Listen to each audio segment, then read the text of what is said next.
Bless all the paths our feet walk to be free.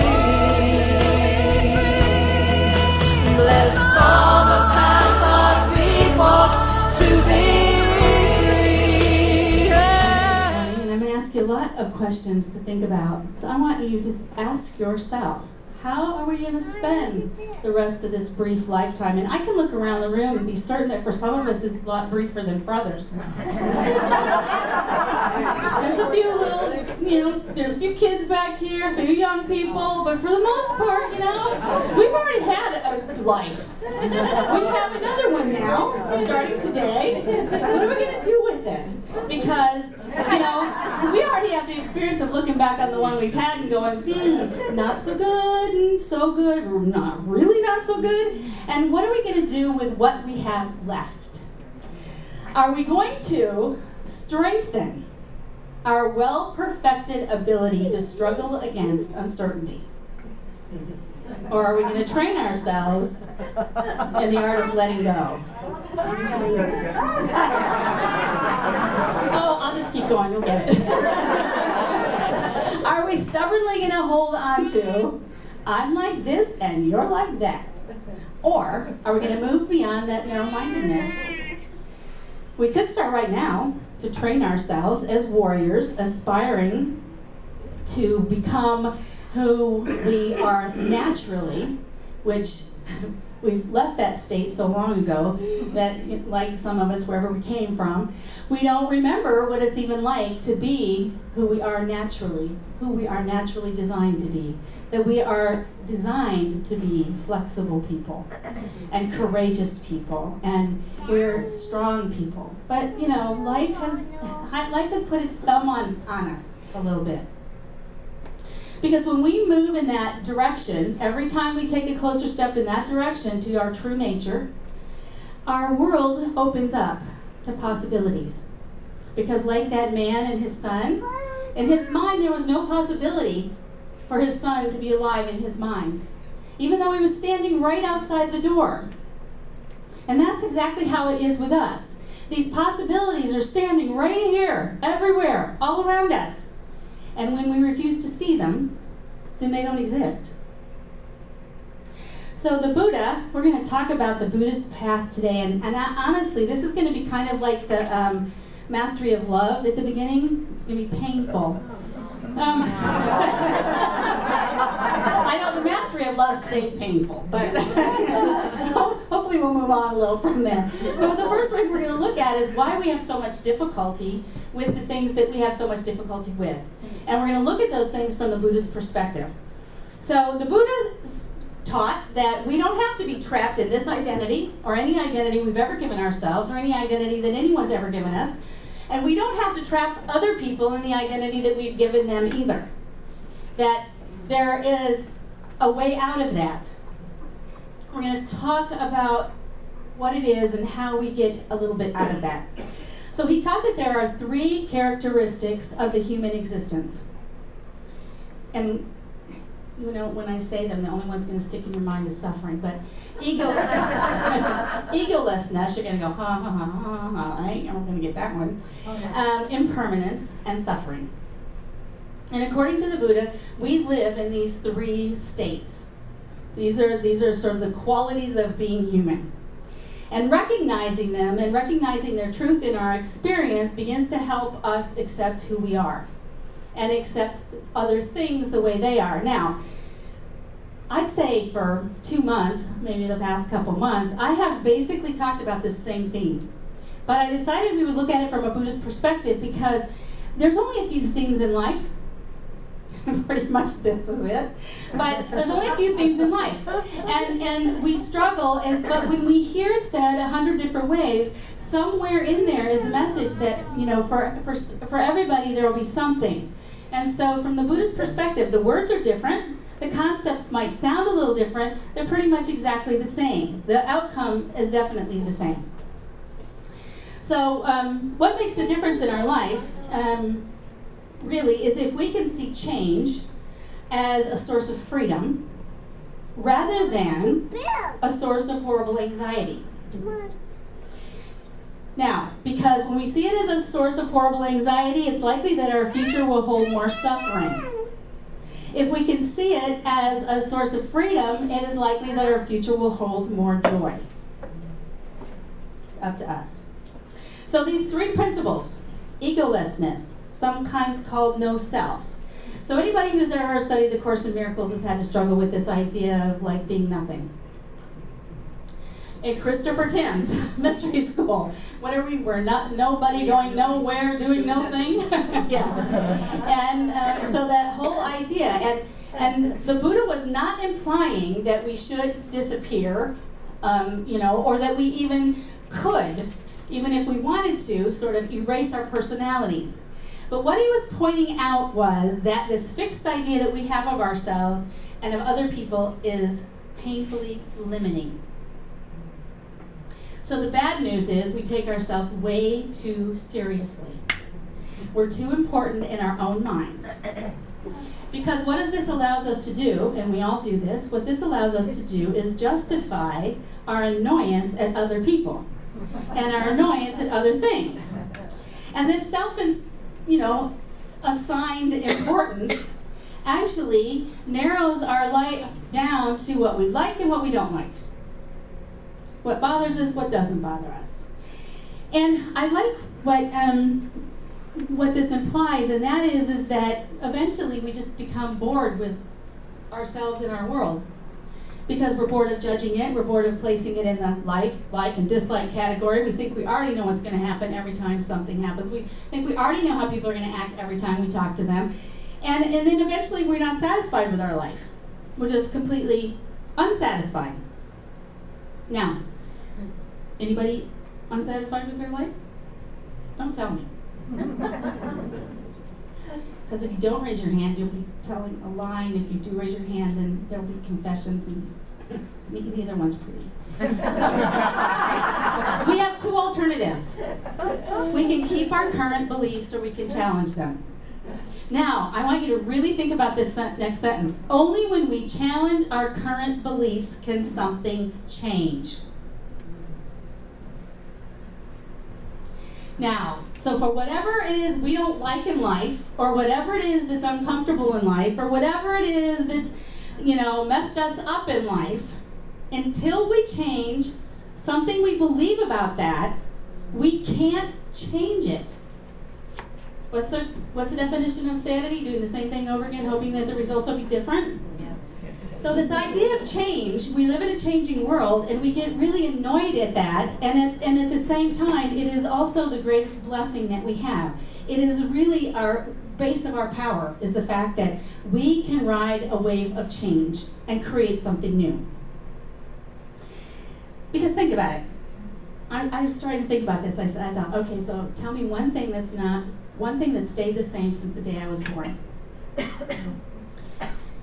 And I couldn't think of anything, except, I guess that my parents had me. But really, even for many people, because I thought, my name stayed the same, and they thought, oh, really? No, not so much. And then I didn't want to remember how often that changed. The truth of it is, when we look at our lives, and most of the time we can be incredibly grateful for the changes that have occurred over the years, of all the things that have happened to us in our lives. But whenever we don't like it, no matter how hard we try, we can't stop it. We cannot stop ourselves from being in the midst of change. We cannot stop other people from changing. Everyone and everything that has ever lived on this planet Earth is in the process of change. Every saint that ever lived, every winner, every loser, doesn't matter. Change is inevitable. Now, this is another really important part, because I know that I've stood up here long enough for you guys to get the drift that not so thrilled with some new thought things. So this is one of them. This is one of them that's really important. This inability to have the world not change is not your personal inability to get things right. It is not because you're not capable of getting things right, that things don't turn out right.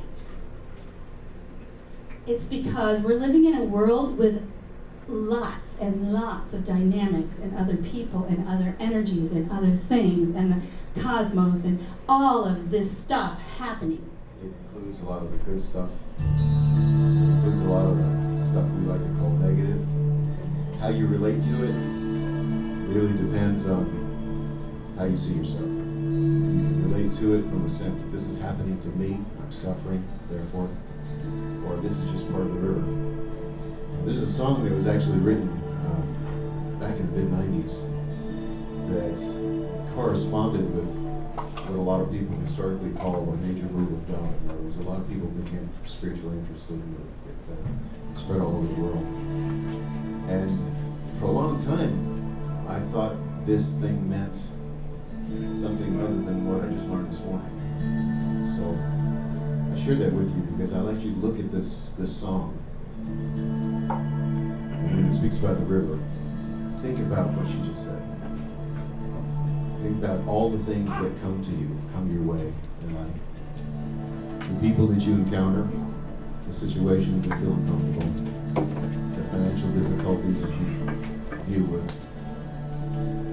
The guys that are standing on the street corner with the signs, all the people, all the need that you see around you that frustrates you sometimes. It's all part of the river. Just close your eyes just for a moment.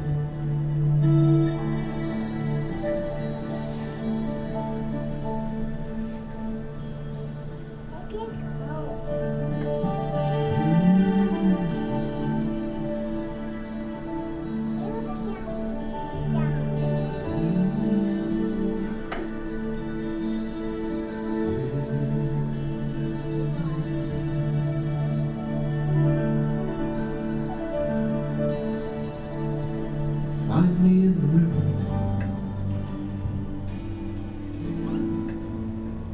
Find me on my knees. Walked against the water. I'm beneath your face. Long to smell the roses. Never felt the thorns. They bought our pretty house. We never paid the price.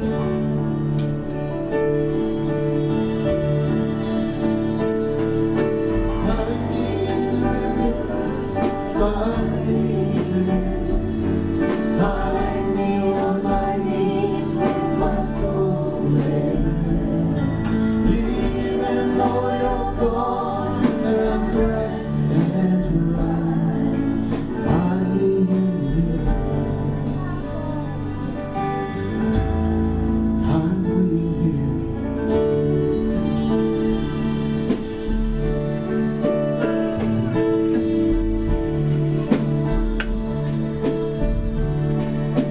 Find me in you. Find me on my knees. Walked against the water. Now I'm waiting if you please. Didn't count on suffering. Didn't count on pain. The blessings in the valley, then in the river I will wade.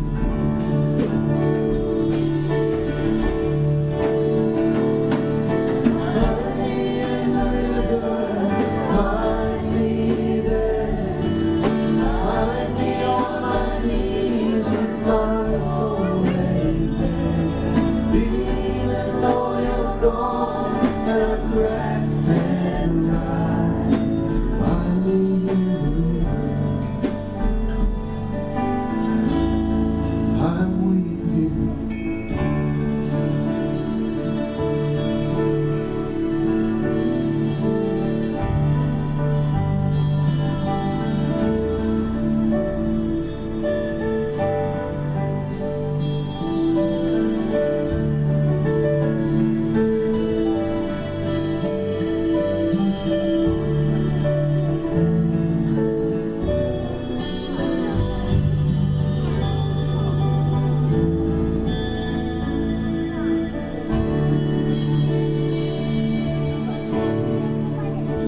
yourself into a place of acceptance of life. That's what the river really is. It's life.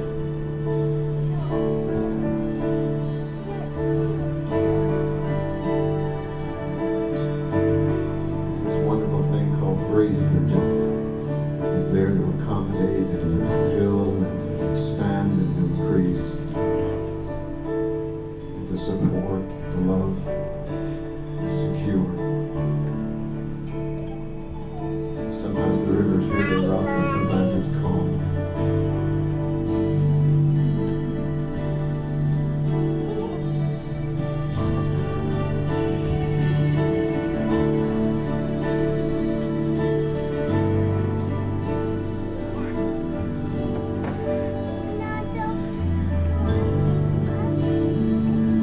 Shift our mood, our thinking from resistance to acceptance and even thankfulness.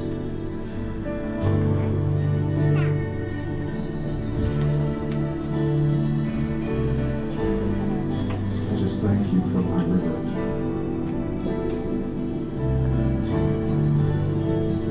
I thank you for the river. Thank you for the river.